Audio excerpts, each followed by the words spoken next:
Mayaman na tayo! Mayaman na tayo! 50 dolyar. Nagpadala na naman ng pera si Fiona. Naku, muntik na akong mamatay sa takot. Hinaan mo ang boses mo. Huwag mong kakalimutan. Pinagkakaguluhan natin si Fiona. Sinasabi nating may sakit ang anak niya. Kaya nga malaki ang pinapadala niya buwan-buwan. Totoo. Mahal, si Fiona at ang tangang anak niya ay hinding-hindi malalaman yan hanggat ang tangang anak na yon ay nasa bahay natin. Si Fiona ay patuloy na magtatrabaho para gastusin natin. Sige na, umalis ka na.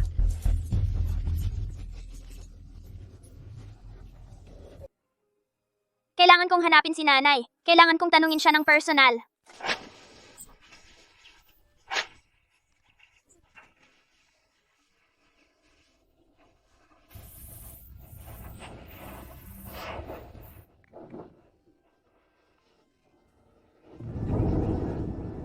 Gusto kong bumili ng tiket. Hahanapin ko si nanay para magtanong. Bata, anong ginagawa mo?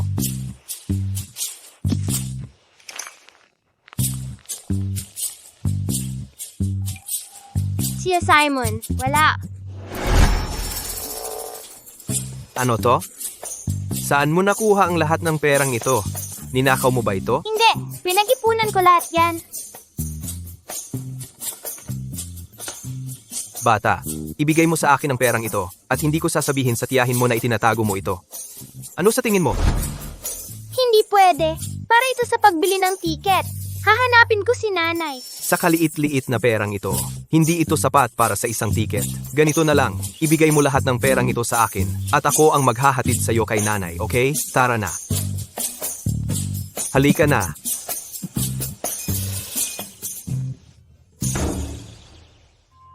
Ngumanga.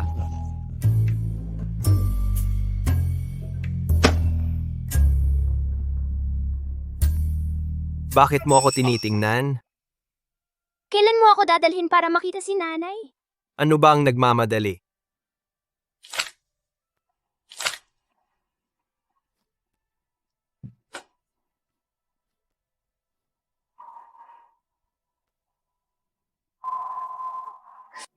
Batang gala. Si Simon Hunt ay batang gala na walang ina, walang may gusto sa kanya.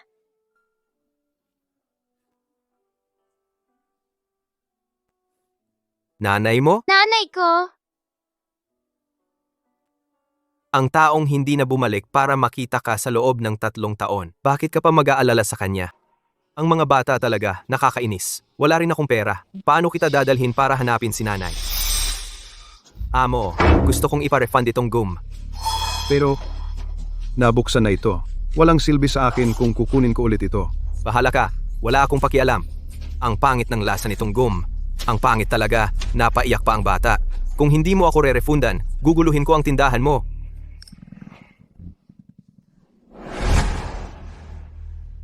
Bata, huwag kang umiyak. Tawagin mo ang nanay mo. Salamat! Isa! Wala. Ikaw, malas ka. Anong ginagawa mo? Nagnanakaw ka ba? Ate, hindi po. Talagang hindi po ako. Umalis ka dyan. Kapag nahuli kitang nagnanakaw, hindi kita palalampasin.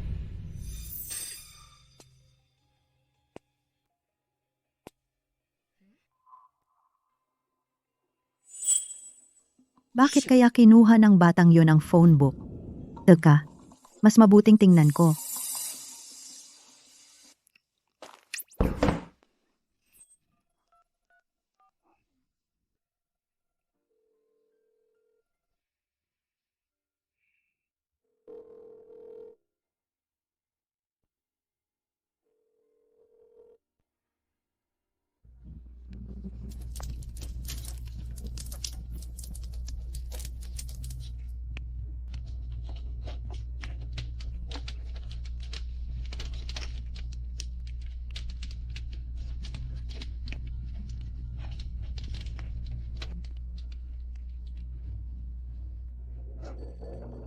Sino yan?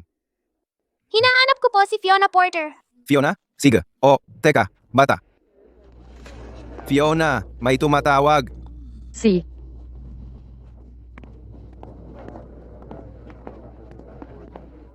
Sino yan? Sino ito?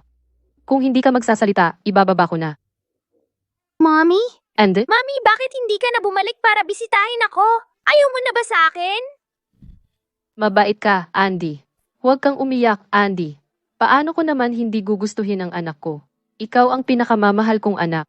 Bakit hindi ka na bumalik para bisitahin ako sa loob ng 3 taon? Sobrang miss na kita. Miss na rin kita. Pasensya ka na, Andy.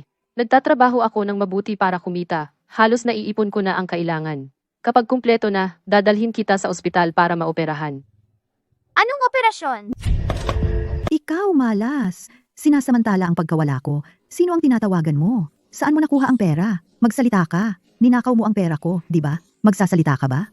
Sige, ayaw mong magsalita? Tingnan natin kung paano kita turuan ng leksyon. Isang maliit na magnanakaw, na tulad mo. Sino ang tinatawag mong magnanakaw? Ako ang nagbigay sa kanya ng pera para sa tawag. Ikaw, walang kwentang tambay sa kalye. Saan mo nakuha ang pera? Wala kang pakialam kung saan ko nakuha ang pera. Bata, tara na. Bakit biglang nag-disconnect ang telepono? Iniisip ko kung ano na ang kalagayan ni Andy doon. Kung natanggap na ba niya ang birthday gift na ipinadala ko. Huwag kang mag-alala. Kung talagang nag-aalala ka ng ganyan, ihahatid kita pabalik para tingnan siya. Pero ang aking stall. At ang bayad sa operasyon ni Andy. Hello, Fiona? Ako ito, ang hipag mo, si Tracy. Tracy? Oo, Fiona, si Andy ang tumawag sa'yo kanina, di ba? Ay, huwag kang mag-alala. Mga bata, ganyan talaga. Normal lang na namimiss ka niya. Kapag nagsimula na siyang maglaro, makakalimutan niya yan. Mag-focus ka na lang sa pag-iipon ng pera dyan. Huwag kang magpa-distract. Tungkol naman kay Andy, ako ang nag-aalaga sa kanya dito. Tracy, 3 buong taon na ang nakalipas mula nang huli kong makita si Andy. Sa nakaraang 3 taon, naging pabigat ako sa'yo at sa kapatid ko. Ngayon, plano kong kunin siya para samahan ako at alagaan ko siya. Sandali, ano? May kasama kang bata at may sakit pa. Paano mo pa mapapatakbo ang stall mo? 'Di ba? Makinig ka sa akin. Magpahinga ka lang ng maayos at iwan mo si Andy sa amin. Hindi ka ba nagtitiwala sa kapatid mo at sa akin? 'Di ba? Tracy, dati akong nag-iisip na kailangan ko lang magtrabaho ng mabuti para makaipon para sa operasyon ni Andy. Sa pagpapatakbo ng stall ko, hindi ako nangahas na tumigil kahit isang araw. Pero sino ang mag-aakalang ganito kalaki ang pangungulila sa akin ni Andy at naramdaman niyang napapabayaan siya. Kaya ngayon, anuman ang mangyari, dadalhin ko siya rito. Anong gagawin natin? Tigilan mo na ang pag-inom. Inuman lang ang inaatupag mo buong araw. Babalik na si Fiona. Kailangan mong gumawa ng paraan. Wala na tayo.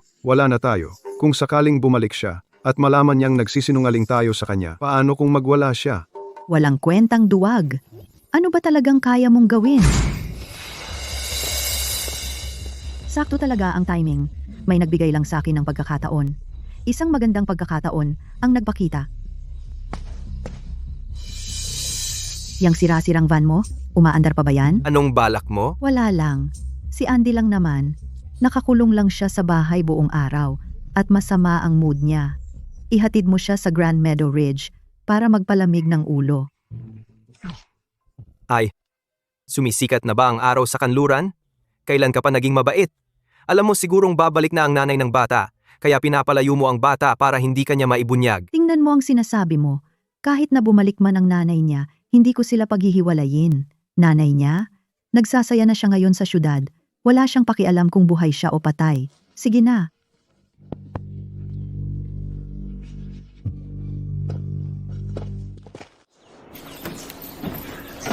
Tito Simon, gaano ba katagal bago natin makita si Mama? Tumigil ka nga sa pagtatanong. Darating tayo kapag dumating na tayo.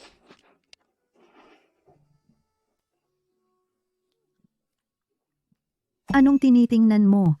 Huwag kang gahaman. Iwas ka diyan. Yan ang ipinadala sa akin ng mama ko. Ha? Anong sinasabi mo? Walang utang na loob kang bata ka. Pinakain ka namin sa loob ng ilang taon. Binigyan ng inumin. Tapos mga has kang sumagot sa akin. Tumahimik ka.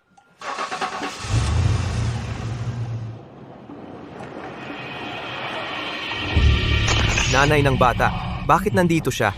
Yung lalaking katabi niya? Kaya pala hindi siya bumalik para bisitahin ang bata sa loob ng 3 taon. Nag-asawa na ulit. Tumigil ka ngang pagtingin. Anong tinitingnan mo? Kahit 10,000 beses ka tumingin, hindi pa rin siya babalik para sa'yo. Ang mama mo ay nasa syudad, masayang masaya na. Wala siyang oras para sa'yo. Hoy, Bakit mo pinatay ang makina at tumigil? Kung magpapatuloy kang magingay, itatapon kita. Sige na, bata. Baba ka na, dadalhin kita kumain.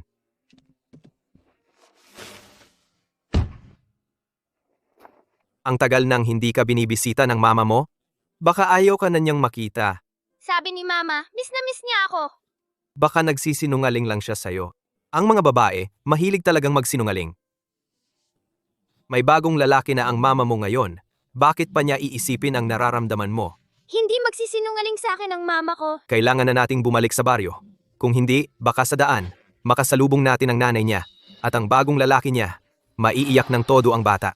Anak, masama ang mood ko ngayon, kaya hindi kita dadalhin hanapin ang mama mo. Sa ibang araw na lang tayo pupunta. Umuwi muna tayo sa baryo. Tara na.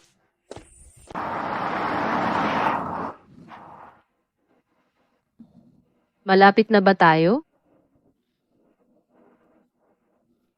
Pasensya na Fiona, nakaligtaan ko ang isang liko dahil hindi ako pamilyar sa mga daan. Tingnan mo, buong gabi na tayong nagmamaneho. Dapat nakarating na tayo ngayon. Harrison, hindi kita masisisi doon. Kasalanan ko kasi nakatulog ako. Bukod pa riyan, sinagasaan mo pa ang oras para ihatid ako pabalik. Hindi ko nga alam kung paano ka magpapasalamat. May convenience store dun. Magtanong tayo ng direksyon. Si,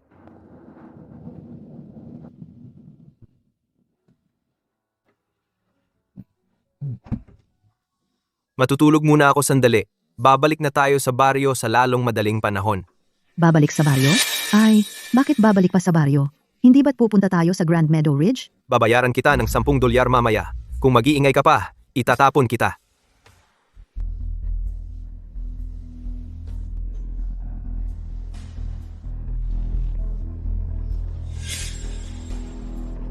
Hintayin mong ayusin kita.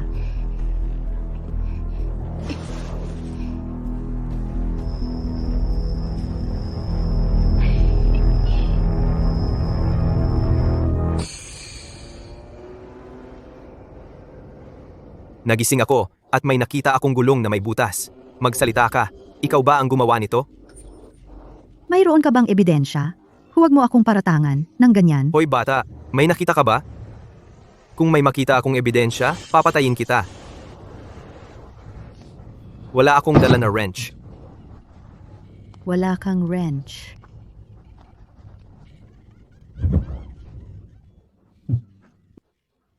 Ay nako, ikaw na malas. Halika rito at tulungan mo akong tumayo. Bilisan mo. Ay, Tio Simon, may wrench dito. aray, saan ka kumuha ng wrench? May wrench dito. Ibigay mo sa akin.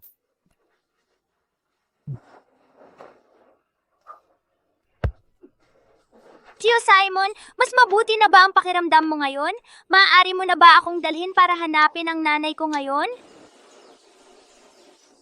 Ayusin ko muna ang kotse. paumanhin po, Ginoo, paumanhin po.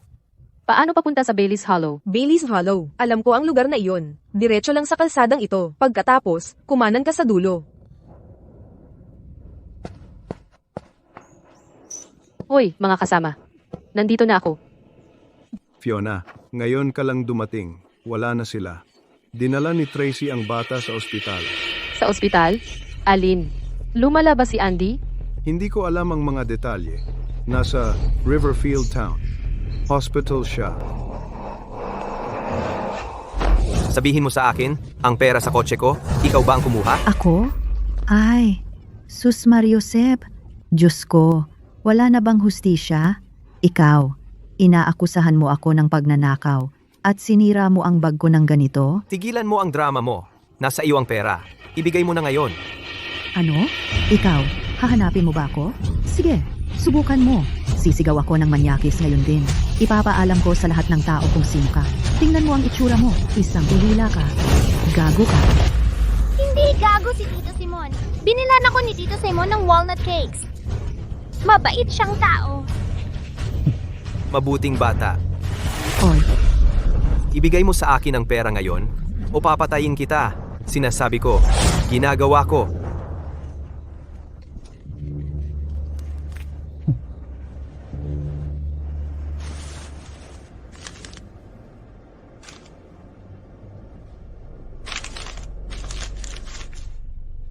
Andy, alam kong may nefritis ka at kailangan ng pera para sa paggamot. Pero huwag kang matakot. Magtatrabaho ako ng mabuti para kumita ng pera. Sa susunod na 2 taon, baka hindi na kita madalaw. Kailangan mong maging mabait. Gagawin ko ito ng mabilis hanggat maaari para makapag-ipon para sa operasyon mo. Liham ba yan? Dati akala ko pareho tayo. Pareho tayong nawalan ng ama ng bata pa at nag-asawa ulit ang ating mga ina. Sa palagay ko, may mga ina talagang nagmamahal ng ganito kalaki sa kanilang mga anak. Hindi siya katulad ko pala. Hindi siya magtatapos na katulad ko, na walang magulang, at maging isang basurero. Bata, mas maganda na ang pakiramdam ko ngayon. Halika na, hanapin natin ang nanay mo. Sige.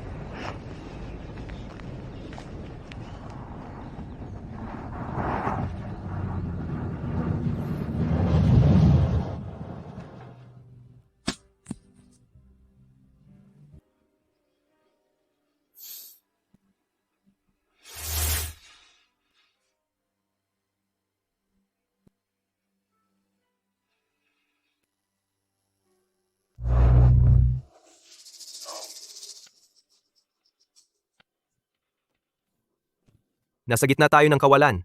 Naubusan na tayo ng gas. Anak, tara na. Tingnan natin kung saan tayo makakakuha ng gas. Kung si Fiona ay pumunta sa ospital at malaman na wala pala roon ang anak niya, tiyak na babalik siya. Ano ang gagawin ko? Hindi ko pwedeng hayaan na malaman niya. Sa lahat ng mga taon, nagsinungaling ako sa kanya. Sasabihin ko na lang na namatay ang anak niya at inilibing na. Oo, tama. Yun ang gagawin ko. Lucas, wala si Andy sa ospital. Fiona, makinig ka. May sasabihin ako sa'yo. Huwag kang magalit, Andy. Wala na siya. Wala na? Pag-alis mo kahapon, bumalik si Tracy. Nasa ospital si Andy, pero hindi nila siya nailigtas. Nasaan si Andy? Masyadong mainit kaya kailangan siyang ilaro. Inilaro. Anak ko yan. Anak ko. Paano mo nagawa yon? Hindi man lang ako nakapagpaalam sa kanya. Paano mo nagawa?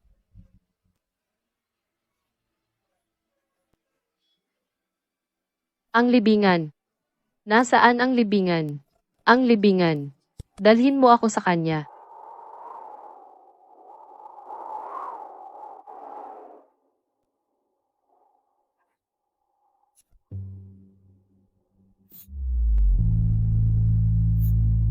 Hindi ako naniniwala. Andy, hindi ako naniniwala. Andy, Fiona, ano ang ginagawa mo? hindi ako naniniwala. Andy, nandito na si Mommy. Fiona, Andy, hayaan nating magpahinga ang bata. Fiona, nandito na si Mommy. Andy, nandito si Mommy para iuwi ka.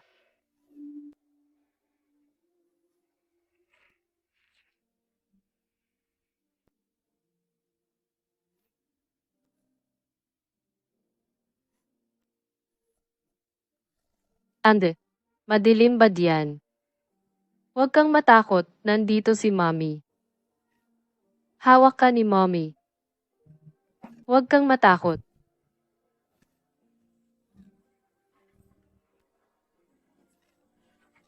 Mommy! Andy,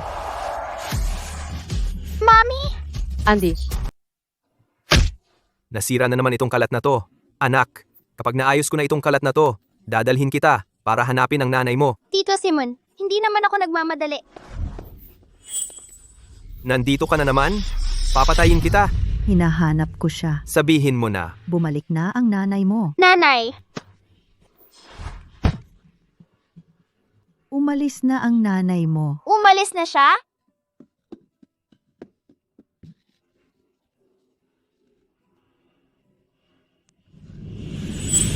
Dugo ang kamay niya. Anong nangyari? Ay, sino yung lalaking yun? 3 taon nang hindi nakakauwi sa bayan si Fiona. May nahanap pala siyang lalaki doon.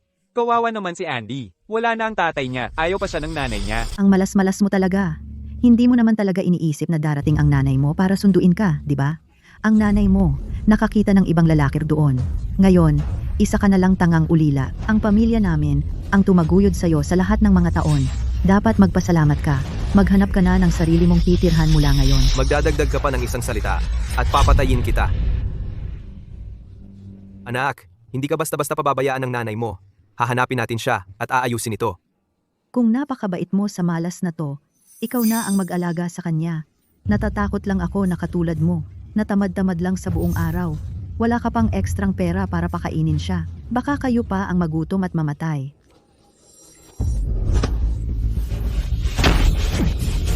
Umalis ka na! Hindi kita kayang alagaan ng maayos. Kapag naayos ko na ang kotse, dadalhin kita para hanapin ang nanay mo. Tito Simon, huwag mo akong paalisin. Hindi mo na kailangang mag-alaga sa akin. Marunong akong magluto, magputol ng kahoy at magdala ng tubig. Kaya ko ang lahat. Kawawang bata. Ang batang ito ay tiyak na naniwala sa mga kasinungalingan ng kanyang tiyahin. Akala niya talaga, iniwan siya ng nanay niya. Hindi sa ayaw kitang alagaan, wala lang akong trabaho o pera. Hindi ko kayang mag-alaga ng bata. Hindi ka iiwan ng nanay mo. Hindi siya bumalik para bisitahin ka, kundi para kumita at suportahan ka. Nag-asawa ulit ang nanay ko. Ayaw na niya sa akin.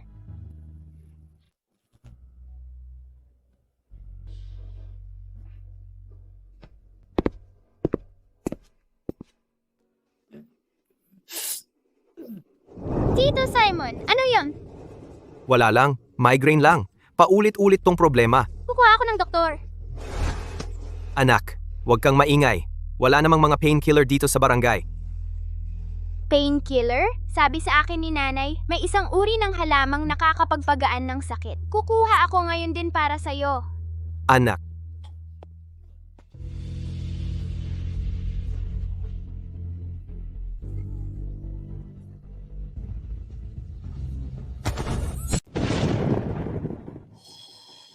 Andy.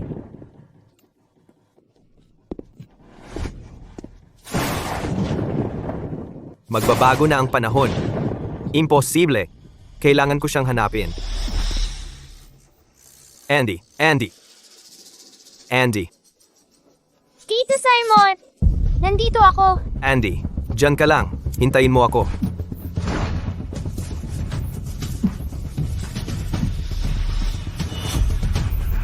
Andy. Bakit ang dumi-dumi mo? Tingnan mo, Tito Simon.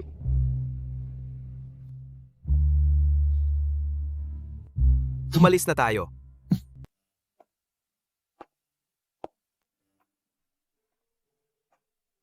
Tito Simon, kung iinumin mo ang gamot na ito, hindi na masakit ang ulo mo. Mainit pa ang gamot. Iwan mo dyan. Iinumin ko mamaya. Tito Simon, natatakot ka ba na mapait ang gamot? Ang tunay na lalaki hindi dapat matakot sa kapaitan. Bakit ako matatakot sa kapaitan? Ako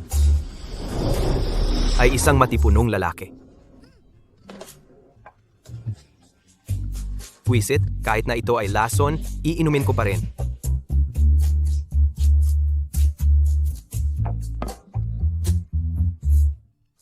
Ay, hindi na talaga masakit.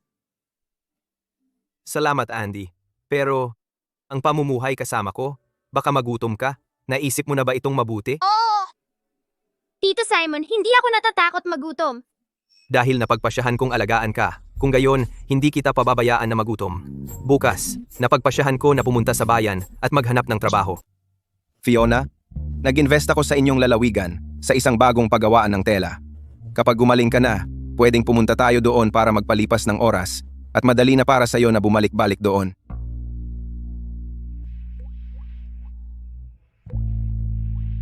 Nandito lang ako sa labas. Tawagin mo lang ako kung may kailangan ka.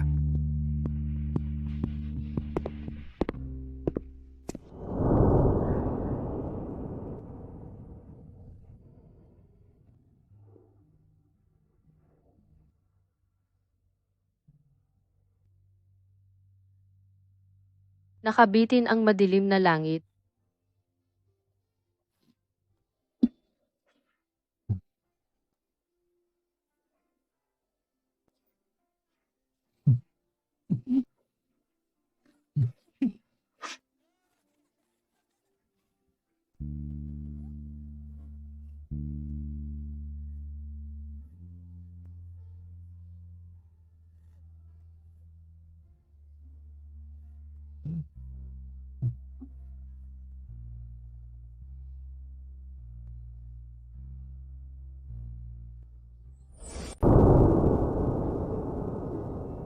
Nandito ba si Simon Hunt? Wala po si Tito Simon. Nasa labas po siya at nag-aayos ng kotse. May kailangan po ba? Mabait na bata. Sabihin mo kay Simon mamaya, ang bagong pabrika ng tela sa bayan ay nagsisimula ng mag-hire. Kumukuha sila ng mga babaeng manghahabi at mga lalaking mekaniko. Kung gusto niyang mag-apply, sabihin mo sa kanyang magparehistro sa akin. Talaga?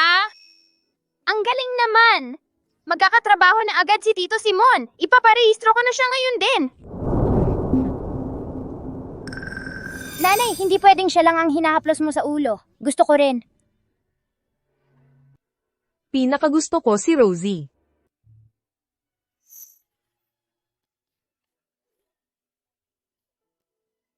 Huwag kang umiyak, Andy. Babalik ako kapag bakasyon.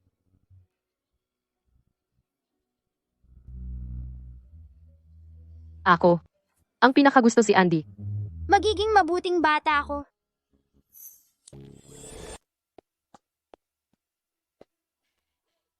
Sa wakas, nakita rin kita. Ikaw talaga, walang kwentang batang walang utang na loob. Hindi ka pa pala napapaalis?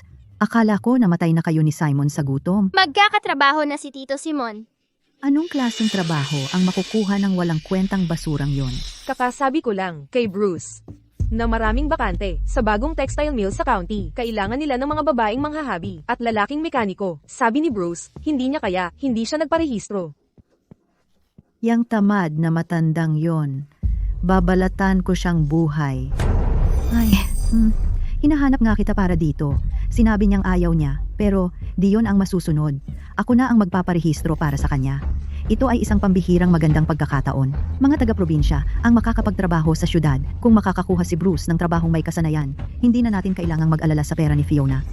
Para sa mga mekaniko, bawat barangay, 10 lang ang pwesto.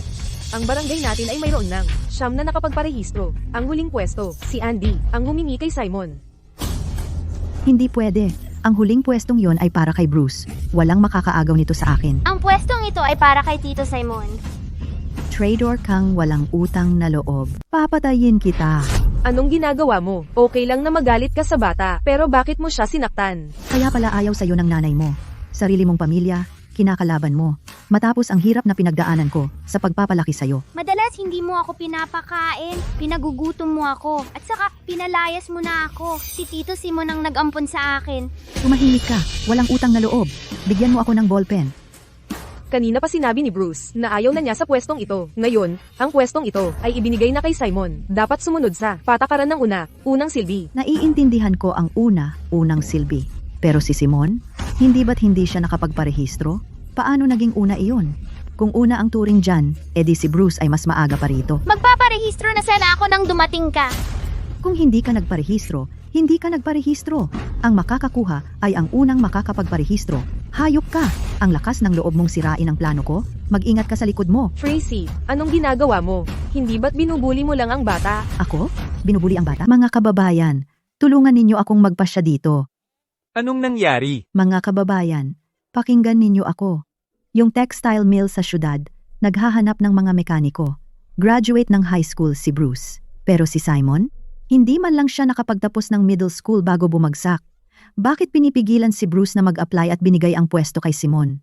Sinasabi ko sa inyo, may katiwalian talaga dito. Tracy, ikaw. Si Bruce ang pinakamatalino sa lugar natin. Graduate siya ng high school. Tungkol naman kay Simon, halos hindi siya nakapag-aral. Lumaki siyang ulila, hindi dapat sa kanya yan. Si Simon, magnanakaw na yan mula pagkabata. Narinig ko muntik na siyang makapatay kahapon. Kung makukuha niya ang trabahong ito, sisira lang siya sa pangalan ng lugar natin. Hindi totoo yan. Ang galing-galing ni Tio Simon. Kayang-kaya niyang ayusin ang kahit ano. Tumahimik ka. Mga kababayan, mga makatwirang tao kayong lahat. Kung gusto ninyong patunayang walang kalokohan, madali lang. Ibigay na lang ang huling pwesto kay Bruce. Tungkol naman kay Simon, hindi siya karapat-dapat. Sinong nagsabing hindi ako karapat-dapat?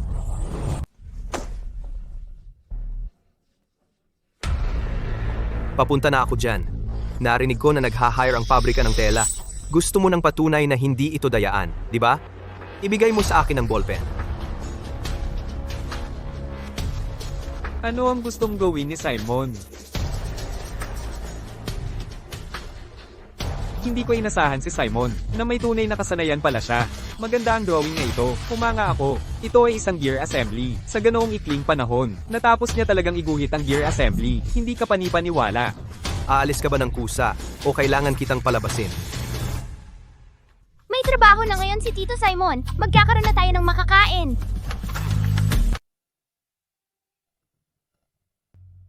Fiona, wala na si Andy. Hayaan mo na siyang mamahinga ng payapa. Ang mga nawala ay nawala na. Ang mga nabubuhay ay kailangan pa ring magpatuloy. Fiona, kahit na ayaw mong gawin ito para sa sarili mo, kailangan mong isipin si Andy. Gusto mo ba talagang panatilihin si Andy sa iyo ng ganito? Hindi mo siya hahayaang umuwi upang ilibing? Fiona, hayaan mong umuwi si Andy. Ang aking bagong pabrika ng tela ay may tahimik na lugar sa malapit. Tara, tingnan natin, kasama si Andy. Gusto kong ibalik siya upang bigyan siya ng nararapat na libing. Hindi mo pwedeng tratuhin ang mga tao ng ganito. Ay, ang mga asawa ng iba ay pumunta na sa lungsod para magtrabaho, pero si Bruce ay wala man lang trabaho. Kayo, sinusubukan ninyong putulin ang aming kabuhayan. Ay, bakit ka nagkakagulo? Bruce, ayaw noon ni Bruce. Wala na akong magagawa ngayon. Kahit na wala akong pakialam, Bruce kailangang magtrabaho sa paggawaan ng tela. Ikaw, kung hindi mo tutulungan si Bruce, kung gayon, ibalik mo ang lahat ng regalo sa pista na natanggap mo. Ikaw! Halika rito. Sasabihin ko lang sa iyo. Ang direktor ng paggawaan ay naghahanap ng kalaro na kapareho ng edad para sa kanyang anak.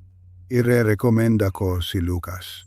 Sabihin mo kay Lucas na makisama sa direktor at sa matron. Pagdating ng panahon, hindi na niya kailangang mag-alala tungkol sa trabaho. Totoo bang may ganoong magandang deal? Kung gayon, ipadala ko si Lucas bukas. Ha ha ha, salamat Chief. Si. Aalis na ako, ha ha ha. Ay,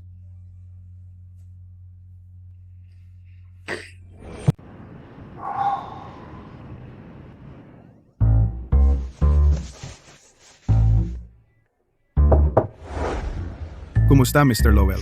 Hindi ko inaasahang dadalaw ka ngayon. Mabuti at narito ka. Pinahahalagahan namin ang iyong patnubay. Ay, hindi ako narito para sa trabaho ngayon. Hindi mo na kailangang manatili. Sige, iiwan na kita. Bakit ka tumatakbo ng ganyan? Nandito si Mr. Lowell. Pwede ka bang pumasok sa opisina ng basta-basta? Hinahabol ako ni Lucas. Lucas Bailey, paalisin ka na ng mga magulang mo bukas. Pasensya na, Mr. Lowell. Kapag nakapag-ayos na ako sa paggawaan ng tela, susunduin kita. Ang tiya mo ay hindi naman talaga mabait. Kung hahanapin ka niya, huwag mo siyang pansinin. Huwag kang mag-alala, Tito Simon.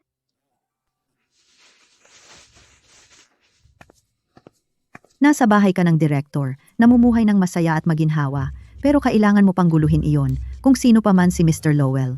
Ay, Hindi ako yon. Ang anak ng direktor, si Jack Barrett, ang yon. Siya ang tumatakbo-takbo. ay, ano na ang gagawin natin? Nawala na ang trabaho at na-offend mo pa ang direktor. Halika na, mag-sorry tayong dalawa. Hindi na ako babalik. Bully ang anak ng direktor. Lagi niya akong sinasaktan. Bakit hindi mo na lang ipadala si Andy sa halip? Ay, tama ka. Bakit hindi ko naisip yon? Tumayo ka rito. Hahanapin ko ang tiyo Simon mo. Naririnig mo ba ako? Ayoko. Gusto ko nang umuwi. Ako ang tiya mo. Bakit ko naman sasaktan ka? Dito ka lang. Naiintindihan mo? Huwag kang gagalaw. Tiyo Simon. Andy, anong ginagawa mo dito? Dinala ako rito ni tita. Tiyo Simon, gusto ko pa ring hanapin si nanay. Ang nanay ni Andy at ang lalaking nagmamaneho noon, bakit sila nandito? Ganun talaga, pare-pareho ang mga babae. Kahit anong sabihin nilang, mahal nila ang mga anak nila. Sa huli, ipagpapalit pa rin nila ang pamilya nila para lang sa bagong lalaki. Huwag mo nang isipin yan. Abala ang nanay mo sa bagong nobyo niya. Isipin mo na lang na wala kang nanay. Gusto kong maging masaya ang nanay ko. Simon, may nasirang makina sa pabrika. Puntahan mo't ayusin agad. Sige, Tiyo Simon. Andy, hintayin mo ako rito. Isasama kita sa dorm mamayang gabi. Sige.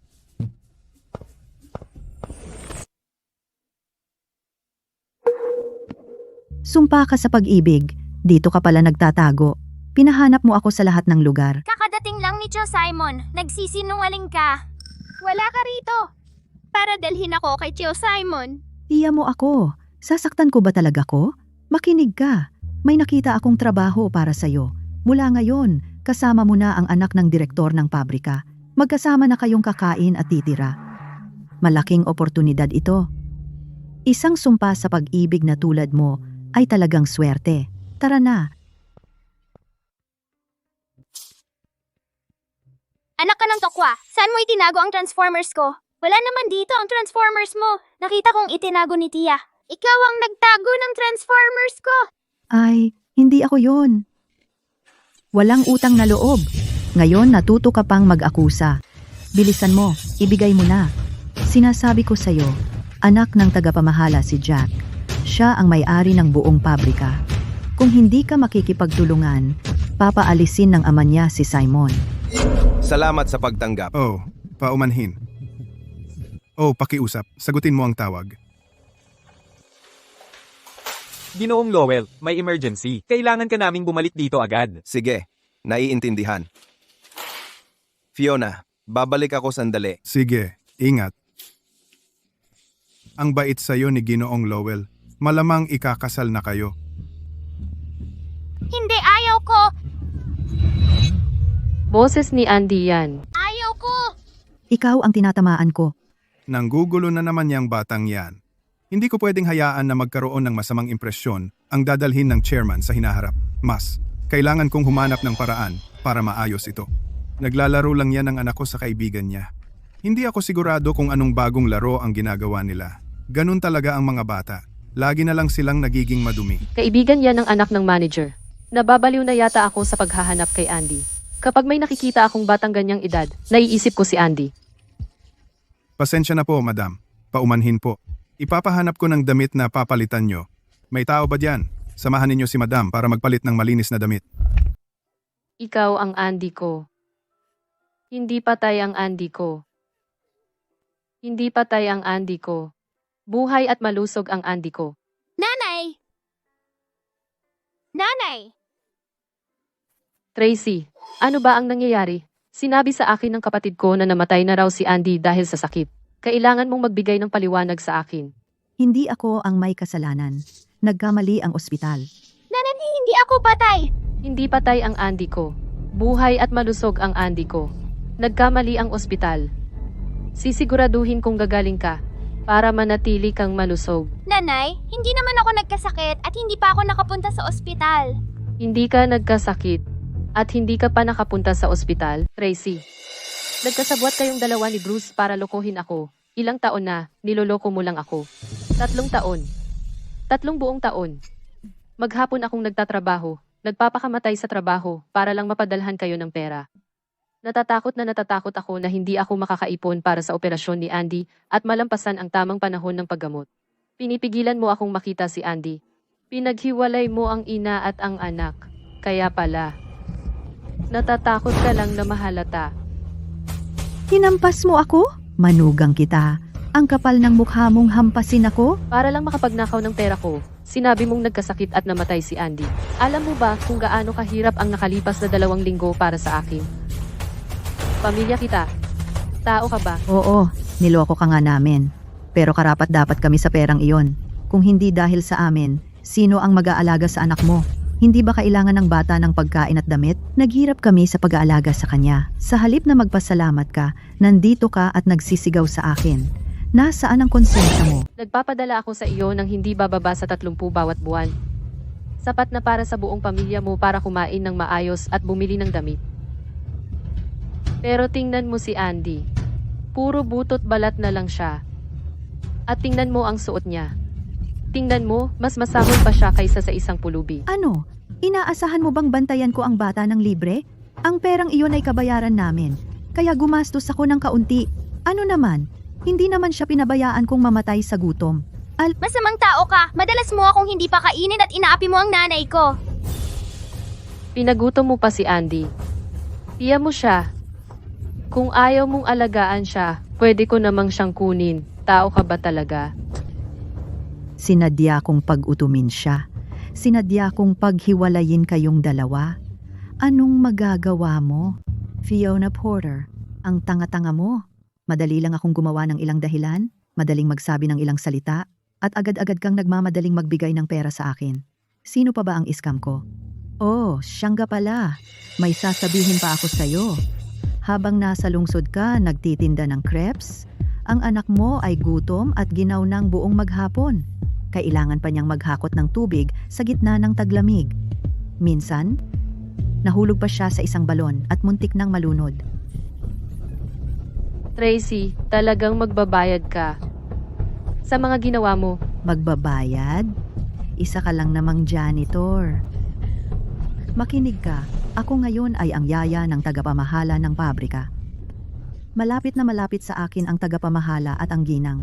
Sa totoo lang, kaya kong ipaalis ka nila. gusto kong makita kung sino ang maglakas loob na magpaalis sa akin. Aba. Isang tagalinis lang. Ang yabang mo ah. Dumapa ka ngayon at humingi ng tawad. Aminin mong walang utang na loob at walang puso. Baka mapakiusapan ko pa ang manager na hindi ka paalisin. Kung hindi, huwag kang magalit kung wala na akong pakialam sa pagkakamag-anak natin. Ako?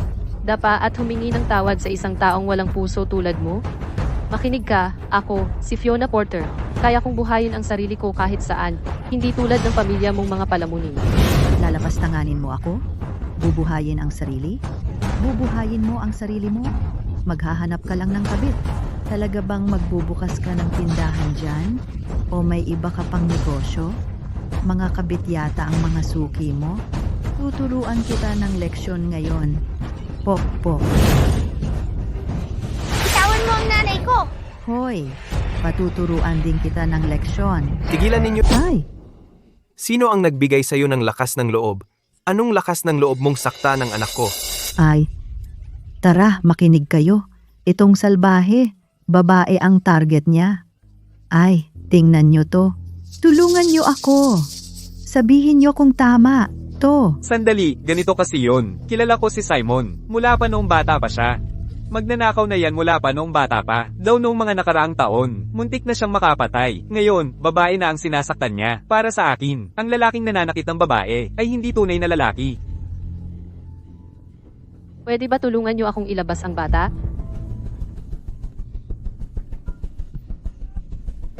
Talaga nga. Ako ang nanampal sa kanya. Dahil matagal na panahon, inaabuso niya ang anak kong lalaki. Nagsinungaling pa siya sa akin. Na kesyo may malubhang sakit daw ang anak ko. Sa totoo lang, gusto lang niyang patuloy akong lokohin para sa pera. Paano naging ganoon? Kasama ang ugali niya, talagang dapat siyang paluin. Hindi yan totoo.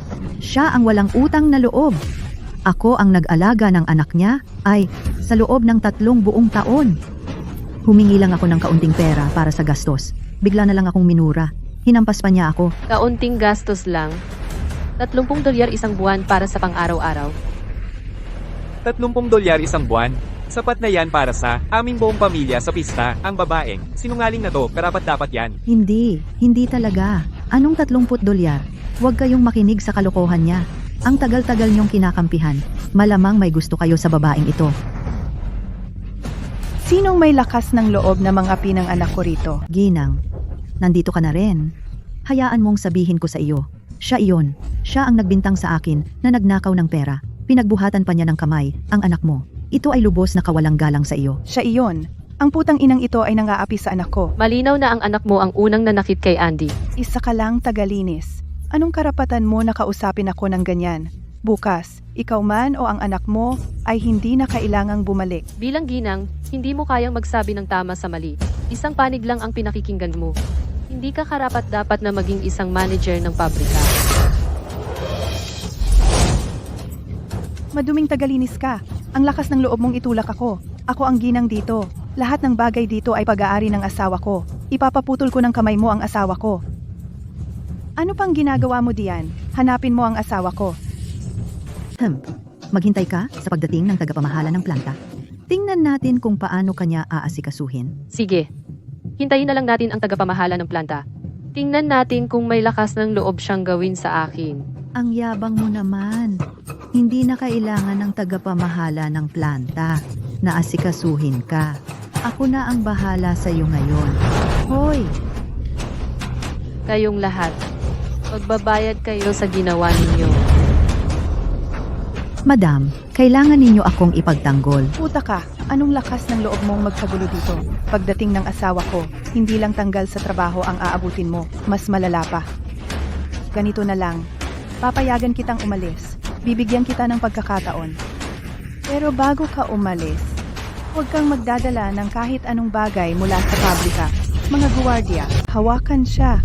Hubarin mo ang damit niya. Nagpadala ang manager ng tao para tulungan akong magpalit. Wala kang karapatang gawin ito. Alam mo ba kung sino ang asawa ko? Bakit niya pakialaman ang isang tagalinis na nagpapalit ng damit mo? Ikaw ba ay nanlalandi sa asawa ko? Ano ang sinabi mo? Ikaw na malandi. Hinahamon mo ang asawa ko. Papatayin kita. Puta ka. Tara, tingnan ninyo. Halika tingnan. May babaeng balong malandi rito na nanlalandi sa manager. Ikaw na walang hiya. Mukha siyang tunay na malandi, kaya pala balo siya. Kaya nga pala. Tigilan mo yan. Fiona, Sino ka? Sino ka ba? Makikialam ka sa akin? Wala kang karapatang utusan ako. Nasaan ang asawa ko? Bakit wala pa siya? Pumunta ako sa opisina ng manager para hanapin siya. Wala siya doon. Sabi ng lalaking ito, siya ang may hawak. Nilandi ng babaeng ito ang asawa ko. Tingnan natin kung sino ang maglakas loob na tulungan siya. Fiona, ayos ka lang ba? Bingi ka ba? Ako ang asawa ng factory director. Ang lakas ng loob mong hindi ako pansinin? Ikaw, gusto mo yata mamatay. Ang asawa ng factory director. Ang pagiging asawa mo ay matatapos na ngayon.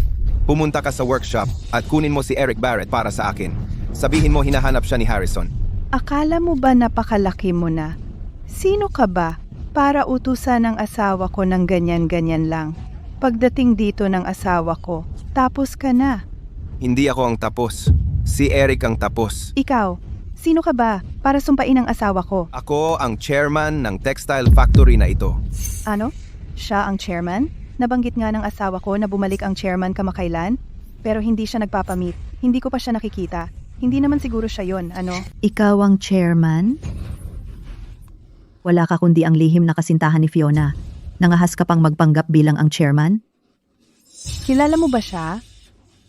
Pumunta siya sa baryo noon para hanapin si Fiona. Nakita ko na siya. Isa lang siyang lihim na kasintahan. Madam, huwag kang maniwala sa kanya. Nagpapanggap lang siya bilang chairman para lang matulungan si Fiona na magpanggap. Alam kong hindi pwedeng maging chairman ang isang tulad niya. Hintayin mo lang. Nangahas ka talagang magpanggap bilang ang chairman. Pagdating ng asawa ko dito, tapos ka na. Gusto kong makita kung si Eric ay may lakas ng loob talaga. Adik ka sa pagpapanggap, di ba? Magpanggap ka lang. Maghintay ka hanggang dumating ang tagapamahala. Tingnan natin kung kaya mo magpanggap pa rin. Lumabas ka at magtanong-tanong. Tingnan mo kung may nakakakilala sa chairman na ito. Wala sa amin ang nakakita sa kanya. Kung siya na ang chairman, sana ay tinawag na ng tagapamahala ang isang pagpupulong para salubungin siya. Paano walang nakakakilala sa kanya? Pwede kaya siyang maging magnanakaw? Tama, talagang magnanakaw siya. Anong meron? Tagapamahala, ito ang lalaki. Nagpapanggap siya bilang chairman. Mahal, itong lalaki, hindi lang siya nagpapanggap bilang chairman. Sinasaktan din niya ako. Kailangan mong turuan siya ng leksyon at ipagtanggol ako. Gusto kong makita kung sino ang may kapal ng mukha na magpanggap bilang chairman. Ni hindi ba siya nirerespeto ako bilang tagapamahala? Ako, Chairman, Eric, paano mo balak akong turuan ng leksyon? Imposible. Paano siya naging chairman? Malinaw na sinabi mo na hindi talaga siya ang chairman. Anong nangyayari? Hindi ko rin alam. Malinaw na siya. Kabit ni Fiona. Paano siya naging ang chairman? ang sampal na ito ay babala. Huwag kang magkalat ng chismis at magparatang sa iba. Tracy, paano niya ipinagparatang ang sinuman? Malinaw na ginayuman niya ang asawa ko. Anong problema sa sinabi ko? Ang sampal na ito ay para sa iyong bulag na paghuhusga at pang-aapi mo. Hayop ka! Gusto mo ba akong patayin? Si Fiona ay hindi isang taong maaari mong pagbintangan. Asawa iyan ni G. Lowell. Siya. Paano siya naging ang asawa ng chairman? Malinaw na siya'y isang tagalinis lang. Hanggang ngayon ay nangiinsulto ka pa rin sa magiging ginang. Lumuhod ka at humingi ng tawad ngayon din. Ginoong Lowell Fiona, ang asawa ko ay bulag sa inyong katayuan. Nasaktan niya kayong dalawa. Maging maawain po kayo. 4. Nakinig ako sa masasamang kasinungalingan ni Tracy. Nasaktan ko kayong dalawa, patawarin ninyo kami. Guards, dalhin ninyo ang putang ito. Fiona, kasalanan ko yon. Kasalanan ko talaga. Dapat hindi ako nagsinungaling sa'yo. Dapat hindi ko sinabi sa'yo na palagi raw may sakit si Andy. Paulit-ulit naming hinihingi sa'yo ang pera para sa amin. Pero wala talaga akong ibang choice noon. Ang kapatid mo, tamad at walang ginagawa sa buong araw. Si Lucas naman, lumalaki pa lang. Kung wala ang pera mo, ang buong pamilya natin ay hindi makakaraos. Fiona, Grabe, nakakainis talaga to. Malakas ka naman at kaya mong gumawa, pero imbes na maghanap buhay, kung paano ka mabubuhay, nangongonsumo ka lang sa isang babaeng nahihirapan na nga. At para lang maitago ang totoo, pinaghiwalay mo ng ilang taon si Andy at ang nanay niya. Talagang wala kang puso. Paano mo masasabing tao ka? Kinain na ba ng aso ang konsensya mo? mali ako. Hindi ko dapat niloko ka para sa pera mo. Hindi ko dapat pinaghiwalay kayo ni Andy. Lalo na, hindi ko dapat sinabi na patay na si Andy. Ako ay talagang nagkamali. Ang dapat mong hinga ng tawad ay si Andy. Tiya mo siya. Napakaliit pa niya noon. Mag-isa siya at walang magawa. Paano ka naging ganito kabalasubas?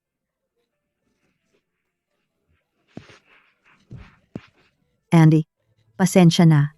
Noong sinabi kong ayaw sa'yo ng nanay mo, kasinungalingan lang lahat yon.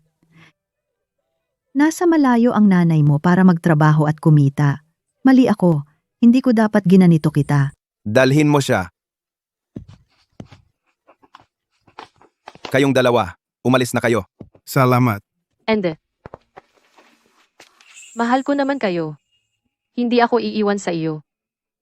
Mama, pero ikakasal ka sa ibang tao. Gusto mo pa ba ako? Andy, kahit anong mangyari, hindi ako iiwan sa iyo. Napaka-importante mo sa mama mo. At napaka-importante ng mama mo sa akin. Kaya ikaw ay napaka-importante din sa akin. Kung hindi mo ayaw, gusto ko maging daddy mo. Pero meron na ako ng tatay.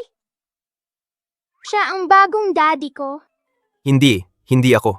Huwag kang magsalita ng ganyan, Andy. Salamat sa pag-aalaga sa Andy. Ang textile mill ay nangangailangan ng bagong tagapamahala. Gusto mo ba ang trabaho? Ako. Uncle Simon ay magiging tagapamahala. Fiona. Ang sister-in-law mo? Paano mo planong parusahan siya? Nao. Hayaan mo lang silang manatili sa mill. Hayaan silang matutong maging self-sufficient para mabayaran nila ang lahat ng utang nila sa akin. Siya.